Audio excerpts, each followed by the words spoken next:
আজকে একটা important concept নিয়ে আলোচনা করছি, যেটা হচ্ছে রৈখিক সমীকরণ। ব্র্যাকেটের মধ্যে রয়েছে দুই চল বিশিষ্ট। এটা ক্লাস 9-এর একটা গুরুত্বপূর্ণ চ্যাপ্টার, এটা 5 নম্বর চ্যাপ্টারে রয়েছে। এখন এই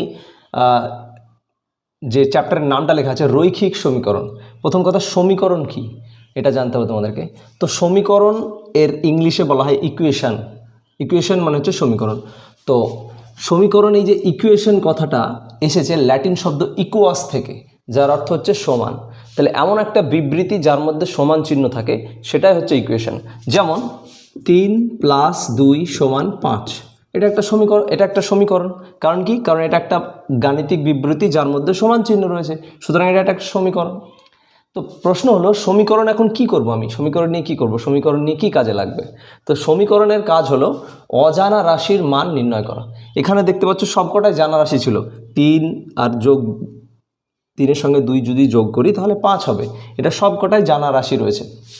এখন যদি অজানা রাশি থাকে, যেমন 3-এর সঙ্গে কত যোগ করব যে 5 হবে, তাহলে আমি বলবো, এখানে দেখতে পাচ্ছি 2, কিন্তু মনে করো আমি জানি না, তাহলে আমি বলবো x যোগ করব। এটা হচ্ছে অজানা রাশি। অজানা রাশিকে আমরা সাধারণত x দিয়ে, y দিয়ে ডিনোট করে থাকি। তাহলে এখানে কি হবে? বা এই সমীকরণটা এভাবে লেখা যায়, x সমান, এইদিকে সমানের বাম দিকে যদি 3 হয়, তাহলে এই যদি সমানের ডান দিকে যায় তাহলে সাইন চেঞ্জ হয়ে যাবে, অর্থাৎ মাইনাস হয়ে যাবে। তাহলে কী হয়ে যাবে? 5 - 3, বা x সমান হয়ে যাবে 5 থেকে 3 বাদ দিলে 2। তাহলে x এর মান কত হয়ে যাবে? 2। তাহলে সমীকরণের কাজ কি হলো? এই সমীকরণের কাজ হচ্ছে অজানা রাশির মান নির্ণয় করার জন্য সমীকরণ ব্যবহার করা হয়। তো ক্লাস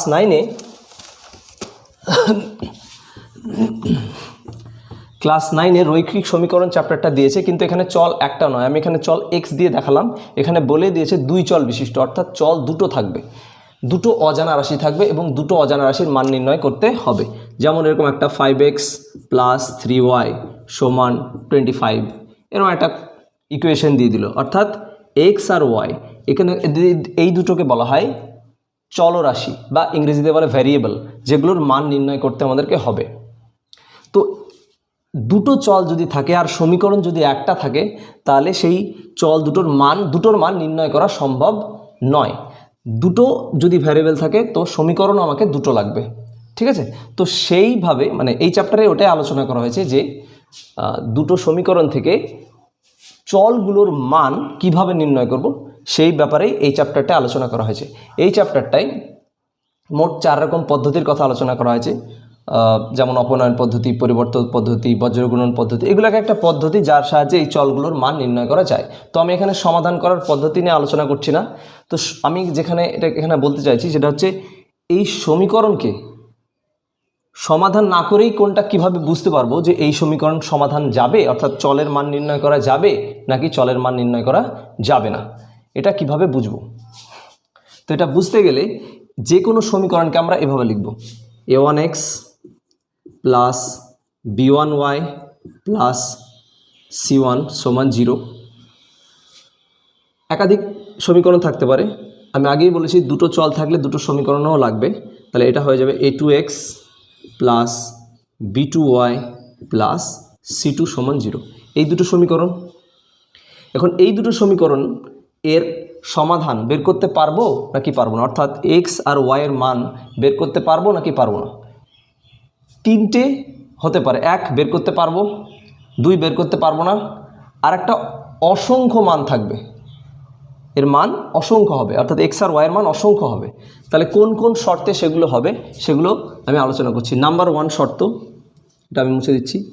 নাম্বার 1 শর্ত হচ্ছে, 1 নম্বর শর্ত হচ্ছে, যদি x এর সহগ আর 2 নম্বর সমীকরণে x এর সহগ এদের অনুপাত, অর্থাৎ a1/a2 আর b1/b2 এরা যদি অসমান হয়, তাহলে একটি মাত্র সমাধান থাকবে।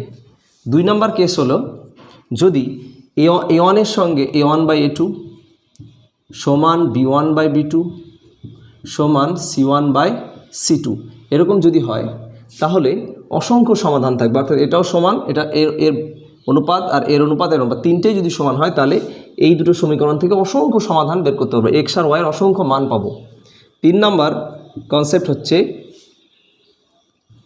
a1 by a2 b1 by b2 তো সমান হবে, কিন্তু c1 বাই c2 সমান হবে না। অর্থাৎ প্রথম দুটো সমান হবে, কিন্তু লাস্টেরটা অর্থাৎ ধ্রুবক পদ দুটির অনুপাত এদের সঙ্গে সমান হবে না। যদি এই রকম কেস হয় তাহলে একটাও সমাধান বের করতে পারবো না। এই সমীকরণ দুটোর মধ্যে থেকে এক্স আর ওয়াইয়ের কোনোটারই কোনো মান বের করতে আমরা পারবো না। চলো একটা উদাহরণ দিয়ে দেখা যাক। এটা তাহলে মুছে দিলাম, এটা বই থেকেই নিচ্ছি আমি উদাহরণ।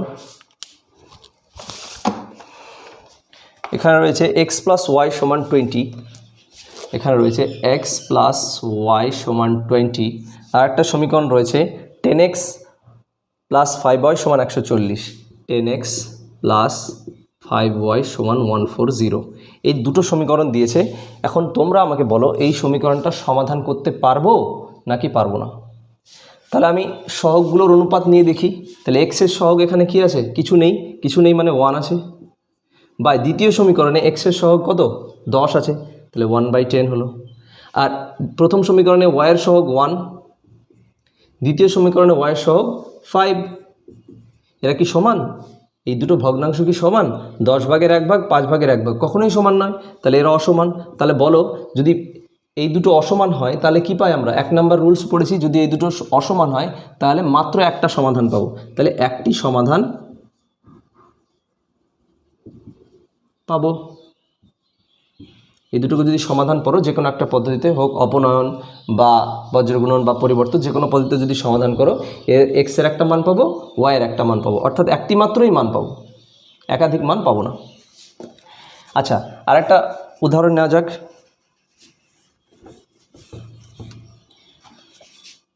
টু এক্স প্লাস 3y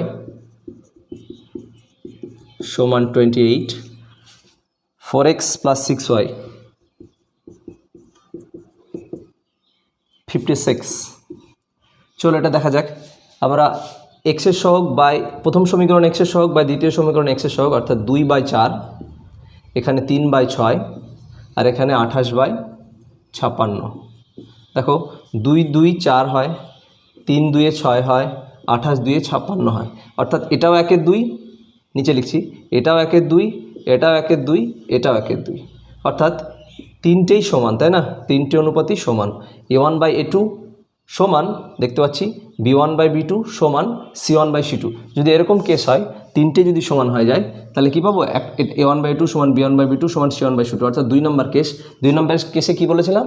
অসংখ্য সমাধান পাওয়া যাবে। এক্স আর ওয়াইয়ের, এক্সেরও অসংখ্য মান পাওয়া যাবে, ওয়াইয়েরও অসংখ্য মান পাওয়া যাবে। তাহলে এই দুটো সমীকরণকে যদি সমাধান করো, অসংখ্য মান বা সমাধান, মান না লিখে সমাধান লিখতে পারো, সমাধান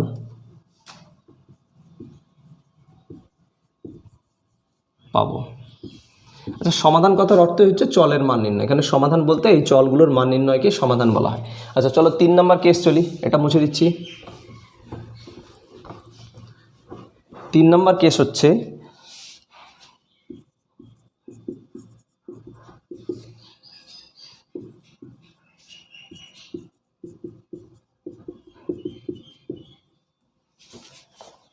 আচ্ছা চলো এখানে অনুপাতগুলো নিই। a1/a2 অর্থাৎ 2/2, b1/b2 অর্থাৎ 3/3, আর c1/c2 মানে হচ্ছে 28/24। তাহলে 2/2 মানে এখানে হচ্ছে এটা যদি কেটে দাও তাহলে 1 হবে, তাই না? 1/1, এটাকে কি লেখা যায়? 1/1। এটাও কেটে দিলে 1/1 1, কিন্তু এটা কাটলে কী হবে? 4 দিয়ে যদি কাটি, 4 7 28, 4 6 24, অর্থাৎ এই দুটো তো সমান হচ্ছে, ঠিক আছে, কিন্তু এইটা অসমান হচ্ছে, অর্থাৎ এই দুটো সমান কিন্তু এটা অসমান। তাহলে অতএব আমরা কি লিখতে পারি?